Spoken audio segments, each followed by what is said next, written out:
गुज़श्ता सदी में जो चंद बदनाम तरीन करप्ट हुक्मरान गुजरे हैं, उनमें से एक फिलिपाइन का सदर फेर्डिनेंड मार्कोस था। एक मोहतात अंदाजे के मुताबिक वो अकेला फिलिपाइन से 10 अरब डॉलर लूट कर ले गया। उसकी बीवी अमेल्डा मार्कोस, जो 1953 की मलकाए हुस्न थी, उसकी तायुश का ये आलम था कि जब 1986 में उस खानदान को सदारती महल से निकाला गया तो वो अपने साथ सोने और डॉलरों के करेटों के अलावा पूरी दुनिया से खरीदे गए 3000 डिजाइनर शॉप से खरीदे जूते के जोड़े भी लेकर गई। फिलिपाइन ने अमेरिका से 4 जुलाई 1948 को आजादी हासिल की। अमेरिका ने इस मुल्क को दो बड़े तोहफे दिए, एक करप्ट जमहूरी निजाम और दूसरा मनीला शहर को जिस्म फरोशी और कहबागरी के अड्डे में तब्दील करना। अमरीकी फौज की एक पूरी यूनिट पूरे फिलिपाइन से कम सिन बच्चियों को घेर कर मेट्रो मनीला और मकाती के इलाकों में सजाए गए बाजारों में लाकर बिठाती, जहां अमरीकी फौजी अपनी शामें रंगीन किया करते। मार्कोस ने कानून की तालीम मुकम्मल करने के बाद सियासत में हिस्सा लेना शुरू किया और वो एक दिन फिलिपाइन के पहले सदर मैनुअल रोकस का असिस्टेंट मुकर्रर हो गया। उसके बाद वो 1949 से 1959 तक 10 साल असेंबली का रुकन रहा। फिर उसे सेनेटर बना दिया गया, जहां वो 2 साल सेनेट का सदर भी रहा। उसने 30 दिसंबर 1965 को सदारती इलेक्शन लड़ा और 4 साल के लिए सदर मुंतखब हो गया। वो दोबारा सदर मुंतखब हो गया, मगर अब उसकी करप्शन के अफसाने मंजर आम पर आ चुके थे। उसके खिलाफ तलबा की एक एहतजाजी तहरीक शुरू हो गई। उसने इस तहरीक पर रूस और चीन की सरपरस्ती का इल्जाम लगाया और 21 सितंबर 1972 को मुल्क में मार्शल लॉ नाफिज कर दिया और अपोजिशन लीडर बेनिग्नो अकीनो समेत 60,000 अफराद को जेल में डाल दिया। मार्शल लॉ के तहत वसी इख्तियारात मिलते ही उसने अपनी बीवी अमेल्डा को मेट्रोपॉलिटन मनीला का गवर्नर लगा दिया, जो उस ओहदे पर उसकी सदारत से सुबकदोशी तक मौजूद रही। इस ताकतवर खातून ने अपने लातादाद रिश्तेदारों को मुल्क के अहम ओहदों पर तैनात किया और वही असल हुक्मरान तस्वुर होती थी। मार्कोस की सियासत हमेशा से ही पुरतशद्दुद रही थी। एक शख्स जूलियो नलंदसन ने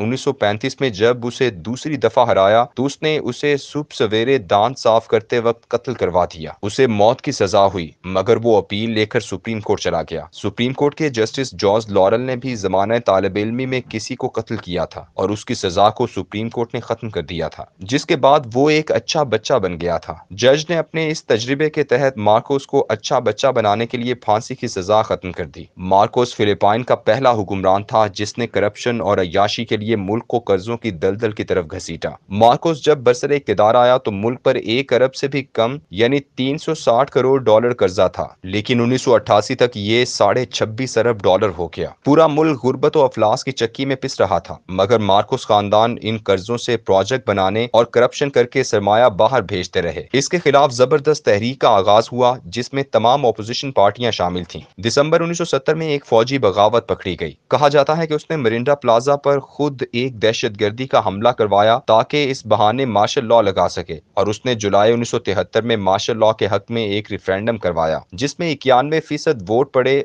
उसके नतीजे में उसने मार्शल लॉ लगा दिया। उसकी 12 रुकनी काबीना में आधे जनरल थे। ये मार्शल लॉ 9 साल तक चलता रहा और इन 9 सालों में जमहूरियत के सबसे बड़े चैंपियन अमेरिका ने फिलिपाइन को 2.5 अरब डॉलर बराह रास्त इमदाद दी और 5.5 अरब वर्ल्ड बैंक और IMF से लेकर दिए। मार्शल लॉ खत्म होने के 2 साल बाद 21 अगस्त 1983 को उसका मुखालिफ बेनिग्नो अकीनो जब अमरीकी आशीर्वाद से मुल्क वापस आया तो उसे जहाज की सीढ़ियों पर ही कत्ल कर दिया गया। उसके बाद अमरीकी इस जमहूरी मार्कोस से नाराज हो गए। अमरीकियों ने अपना अगला मोहरा तैयार कर रखा था जिसे उसने कत्ल करवा दिया था। वो इस दौरान परेशानी के आलम में शदीद बीमार पड़ गया। उसकी बीमारी के दौरान कारोबार सल्तनत अमेल्डा मार्कोस ने संभाल लिया। अमरीकी सदर रेगन ने इमदाद रोक दी। अगले सदर जिमी कार्टर ने तो उसका नाम इंसानी हुकूक के कातिलों की फहरिस्त में डाला। अभी उसकी मुद्दत सदारत में 1 साल रहता था, लेकिन उसे इलेक्शन करवाने पर मजबूर किया गया। बदनाम इलेक्शन कमीशन ने 7 फरवरी 1986 को उसे कामयाब करार दिया। अवाम ने इस रिजल्ट को ना माना और आजादाना इलेक्शन के लिए तहरीक शुरू कर दी, जो इस कदर कामयाब हुई कि सिर्फ 19 दिन बाद मार्कोस मुल्क छोड़कर अमरीका के जजीरे हवाई में जिला वतन हो गया। उसके खिलाफ करप्शन और बददियानती के लातादाद मुकदमात मकामी और आलमी अदालतों में चलाए गए। कमीशन बैठे और तहकीकात के बाद साबित हुआ कि मार्कोस और उसके तमाम खानदान के अफराद 30 अरब डॉलर لوٹ کر ملک سے باہر لے گئے ہیں۔